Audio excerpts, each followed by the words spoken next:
Assalamualaikum warahmatullahi wabarakatuh. Kembali lagi bersama saya Dina Mahdalena CN, mahasiswi dari STIE Mahaputra Riau, jurusan S1 Manajemen, dosen Bapak Benhar SPD MPD, mata pelajaran pengantar bisnis. Baiklah, kemarin kita sudah membahas apa itu dunia bisnis, dan sekarang kita akan membahas apa itu ekonomi dunia dan bisnis. Ilmu ekonomi konvensional yang berkembang saat ini menjelaskan upaya manusia untuk mengolah sumber daya alam dan manusia. Hampir tidak ada argumen yang membantah pentingnya ilmu ekonomi dunia sebagai alat yang menentukan kehidupan manusia yang memenuhi prioritas kebutuhan. Ekonomi mikro dan ekonomi makro. Pada dasarnya, studi ekonomi dapat bedakan menjadi dua.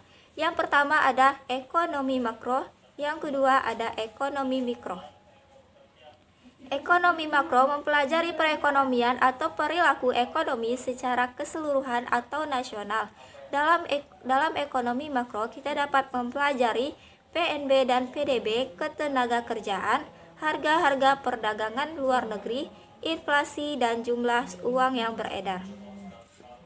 Sedangkan dalam ilmu ekonomi mikro, kita mempelajari menelaah aspek-aspek yang terkait dengan keputusan yang paling memungkinkan, dengan menguntungkan bisnis pasar. Dalam ekonomi mikro, kita dapat melihat perilaku individu atau organisasi, harga-harga pasar, dan sebagai perilaku ekonomi.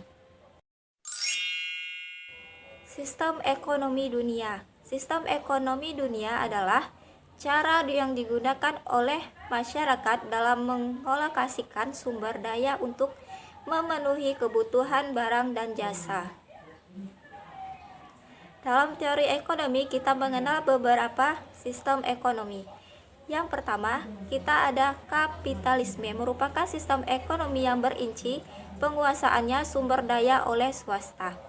Yang kedua, ada sosialisme, merupakan salah satu wujud sistem ekonomi campuran.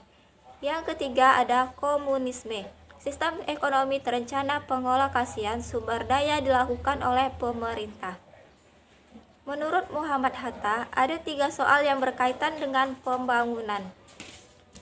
Yang pertama ada soal ideologi, bagaimana mengadakan susunan ekonomi yang sesuai dengan cita-cita tolong-menolong.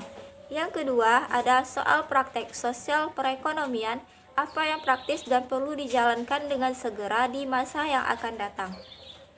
Yang ketiga ada soal koordinasi, bagaimana mengatur pembangunan perekonomian. Bentuk-bentuk pasar konsumen. Yang pertama ada persaingan sempurna. Persaingan sempurna terjadi jika produsen banyak memproduksi yang sejenis dan konsumen juga banyak. Yang kedua, persaingan monopolistik.